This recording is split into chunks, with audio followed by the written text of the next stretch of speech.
besoin de toi, maître. Heureuse est la mère qui t'a porté et allaitée. Heureux plutôt ceux qui écoutent la parole de Dieu et qui l'observent.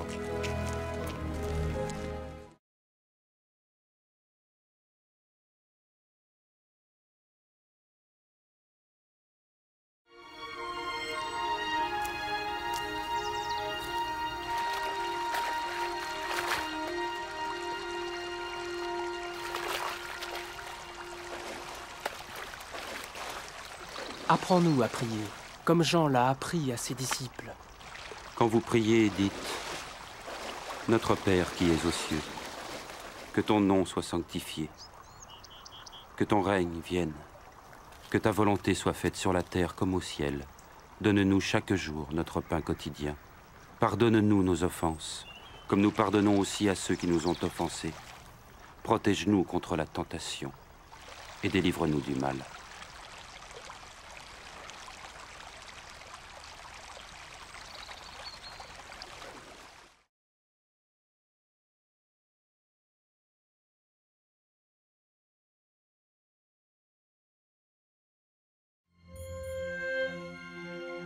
Dans les Saintes Écritures, Dieu déclare que le Messie viendrait pour être le sauveur du monde.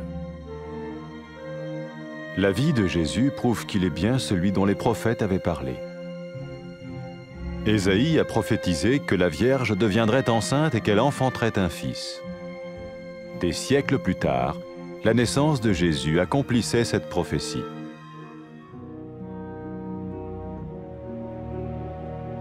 Les Saintes Écritures déclaraient que le saint à naître serait appelé le Fils de Dieu. Cela signifiait que Jésus serait le Fils de Dieu au sens spirituel et non au sens physique. Nous le voyons par sa manière de vivre. Il a guéri des malades, il a pardonné leurs péchés, les a ramenés à Dieu et leur a promis une place dans le royaume éternel de Dieu. Il s'est offert lui-même en sacrifice pour le péché à leur place. Puis il est revenu à la vie, victorieux sur la mort selon le plan de Dieu.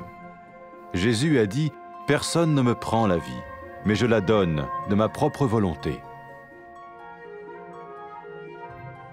La vie de Jésus n'a pas seulement accompli les écrits des prophètes, mais elle a aussi confirmé la vérité de la sainte parole de Dieu. Les prophètes avaient écrit « Ta parole, ô mon Dieu, est parfaite, elle dure à toujours. » Jésus lui-même a dit « Le ciel et la terre disparaîtront, tandis que mes paroles ne disparaîtront jamais. » Jésus est venu pour nous donner la vie dans toute sa plénitude. Mais quand l'homme a désobéi à Dieu dans le jardin d'Éden, il a choisi sa propre voie et ses actions l'ont séparé du Créateur.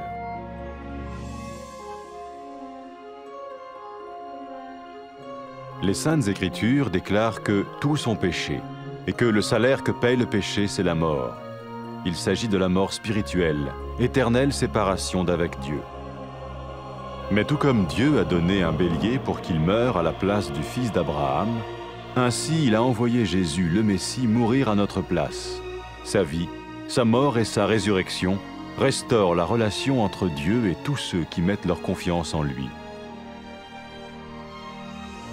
Maintenant, non seulement Jésus pardonne les péchés de ceux qui le suivent, mais il les sauve aussi du jugement éternel de Dieu. Ils sont sûrs d'aller au paradis et de vivre avec lui pour toujours. C'est cette vie et cette liberté de la culpabilité et du pouvoir du péché que Jésus offre à chacun aujourd'hui. Cela ne veut pas dire suivre une religion, mais choisir d'avoir foi en Jésus qui dit « Je me tiens à la porte et je frappe. Si quelqu'un entend ma voix et ouvre la porte, j'entrerai chez lui. » Cela veut dire se tourner vers Dieu et croire que Jésus vient dans nos vies pardonner nos péchés et nous rendre tels qu'il veut que nous soyons. Il ne suffit pas d'approuver intellectuellement ce qu'il dit, ni de vivre une expérience émotionnelle. Nous le recevons par grâce, au moyen de la foi, par un acte de notre volonté.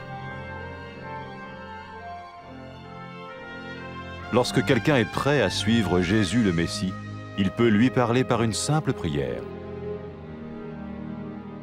Peut-être êtes-vous prêt maintenant à ouvrir votre vie à Dieu. Si oui, vous pouvez vous joindre à la prière suivante, silencieusement. dans votre cœur. Seigneur Jésus, j'ai besoin de toi. Merci d'être mort sur la croix pour mes péchés.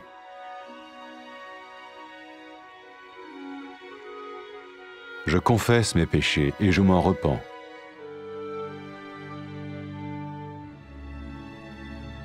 Je t'ouvre la porte de ma vie et je te reçois comme mon Sauveur et Seigneur.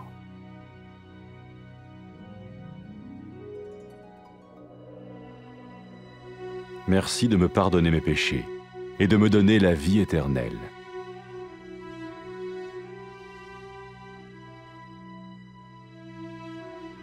Fais de moi le genre de personne que tu veux que je sois.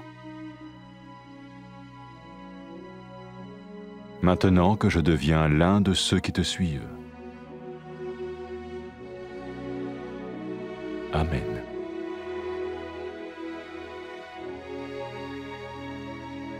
Jésus a dit à propos de ses disciples, « Mes brebis écoutent ma voix, je les connais et elles me suivent. » Pour expérimenter la vie en abondance promise par Jésus, ceux qui le suivent parlent à Dieu chaque jour dans la prière et lisent ou écoutent sa parole. Ils parlent de lui à d'autres personnes et rencontrent régulièrement ceux qui l'aiment et le suivent. N'oubliez pas sa merveilleuse promesse. Tout pouvoir m'a été donné dans le ciel et sur la terre. Et sachez-le, je vais être avec vous tous les jours, jusqu'à la fin du monde.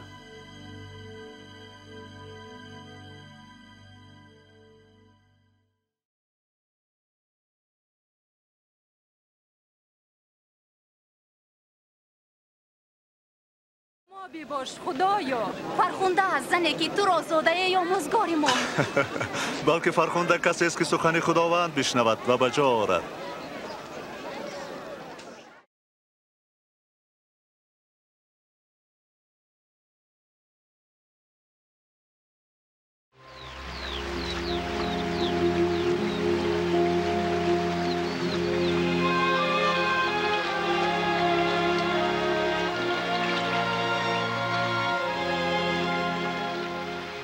با ما طریق عبادت بیاموز چنان که یحیی آموخته بود.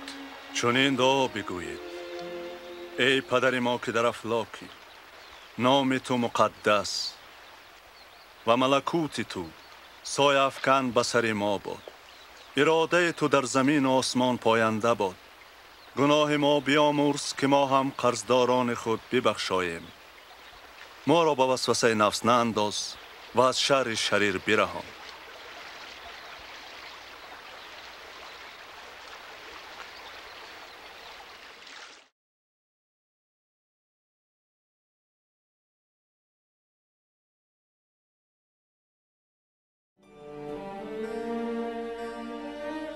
در نوشته های مقدس خدا اعلام کرد که مسیح می آید تا نجات دهنده جهان شود. حیات عیسی شهادت می دهد که او در حقیقت آنی است که پیغمبران پیشگویی کرده بودند. اشعیا پیشگویی کرده است که باکره آبستن شده پسر خواهد زایید. پس از عصرها تولید عیسی اجرایش آن پیشگویی بود. نوشته های مقدس اعلان کرده که مقدس تولید شونده پسر خدا نامیده می شود. این معنا دارد که عیسی از جهت روحانی نه جسمانی پسر خدا نامیده می شود. ما این را می بینیم در آن که او چگونه حیات گذراند. او بیماری آدمان را شفا می داد، گناههایشان را می بخشید، آنها را سوی خدا بر می گرداند و در ملکوت ابدی خدا برایشان جای وعده می کرد. او خود را چون قربانی در جای آنها پیشکش کرد و باز زنده شده مرگ را مغلوب نمود. عیسی گفت: هیچ کس از من حیاتم را گرفته نمی تواند، من خودم آن را می دهم. حیات عیسی نه تنها نوشته های پیغمبران را اجرا کرد، بلکه راستی کلام مقدس خدا را نیز تصدیق نمود.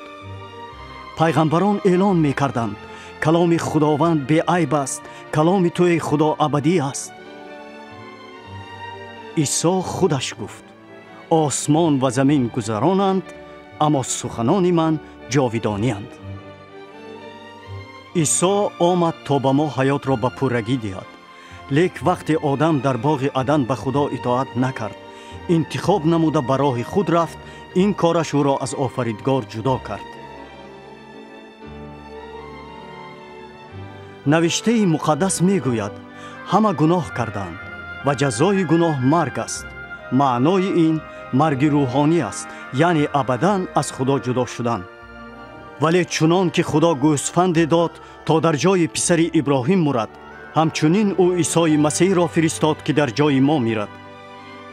حیات، مرگ و احیایش مناسبت بین خدا و آنهایی را که به او باور میکنند برقرار نمودند. آنانی که پیرو عیسی می باشند نه تنها گناههایشان بخشیده شده است، بلکه از محکومیت ابدی خدا هم نجات یافتند. آنها بهشتی اند و با او ابدا زندگی می کنند. این است حیات، آزادی از عیب و قدرت گناه که عیسی امروز به هر کس پیشکش می کند. معنای این دین را قبول کردن نیست، بلکه به عیسی ایمان داشتن است که می گوید من نزد در ایستاده در را می کوبم. اگر کسی شنود و باز کند نزدش می درایم. معنای این سوی خدا برگشتن و به عیسی توکل نمودن که به حیات ما آید تا گناههایمان را بخشد و ما را آنسان نماید که می خواهد. این کفایه نیست که با عقل به دعواهای او راضی شویم و حسیاتی داشته باشیم. ما او را با فیض به واسطه ایمان قبول می کنیم، با خواهش و اراده خود. وقتی آدمان تیار هستند که پیرو عیسی مسیح شوند، آنها می توانند به او دعای عادی گویند. شاید شما حاضر تیارید که حیاتتان را به خدا کشایید. اگر چنین باشد می توانید به دعای زیرین همراه شوید، خاموشانه در دل خود. خداوند عیسی، من محتاج تو. رحمت برای در صلیب مردنت برای گناههای من. من به گناههایم اقرار می شوم و توبه می کنم. من در حیاتم را می کشایم و تو را چون نجات دهنده و خداوندم قبول می کنم.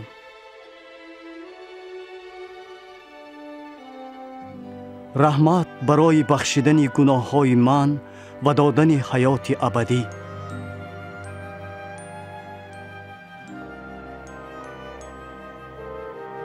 مرا همان آدمی ساز که خودت می‌خواهی، چون من پیروی تو می‌شوم. آمین.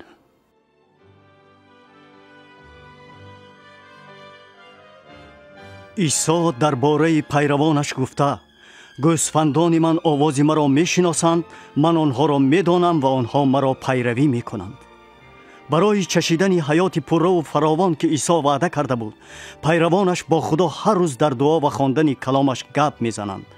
آنها به دیگران آیید او نقل میکنند و همیشه با آنهای وامی خورند که او را دوست میدارند و پیروی میکنند. وعده زیبای او را در یاد داشته باشید.